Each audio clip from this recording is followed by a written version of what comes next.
I told my husband I needed a break, that I was going away with friends. I was drained, tired of his constant demands for attention, exhausted by arguments that always seemed to flare over nothing. I just wanted some space, a moment to breathe. Before leaving, I made it clear, during this trip I would be unreachable. If I wanted to turn off my phone, I would. My only plan was to focus on myself. He looked hurt, but he didn't argue. He simply nodded and said softly, "Do whatever you think is best." On the trip, I felt an unusual lightness. No messages, no check-ins, no nagging questions about where I was or what I was doing. I laughed with my friends, stayed out late, wandered new streets, and indulged in experiences I hadn't allowed myself for years. For a while, I thought maybe this was the life I had been missing. Fun, excitement, freedom. I shared photos and stories online, not giving a thought to how he might be coping back home.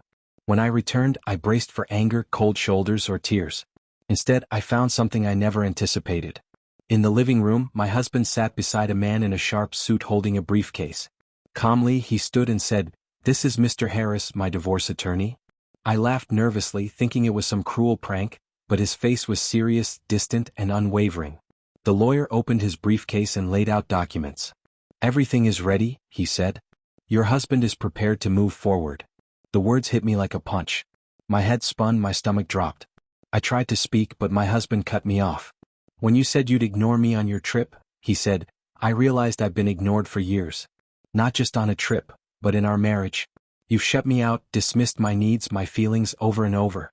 I can't fight for someone who won't fight for me." His words were sharper than anything I could have imagined. I stammered, saying I only wanted space, that I hadn't meant to hurt him, that I assumed he would understand. He shook his head. "Marriage isn't about avoiding each other," he said. "It's about choosing one another every day. And you stopped choosing me." Tears blurred my vision as memories of his kindness, his unwavering care, flooded back. Every time I brushed him off, every excuse I made about needing space, every moment I told him he was too much, it all came rushing back.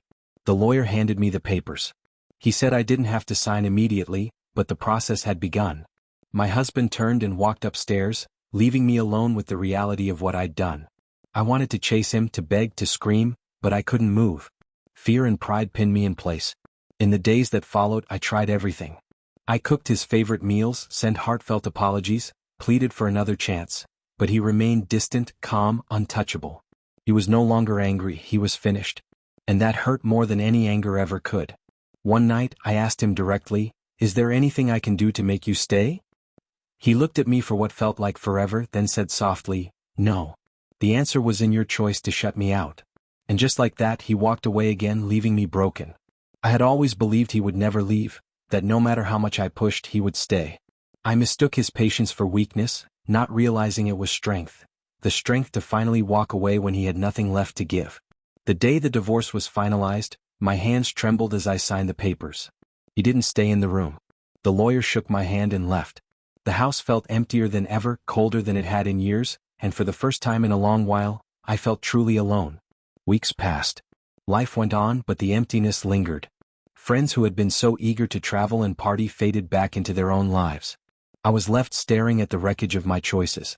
That's when I realized freedom without love is hollow. Thrill fades, but losing someone who genuinely cared leaves a wound that never truly heals. Eventually he moved out, starting over somewhere else.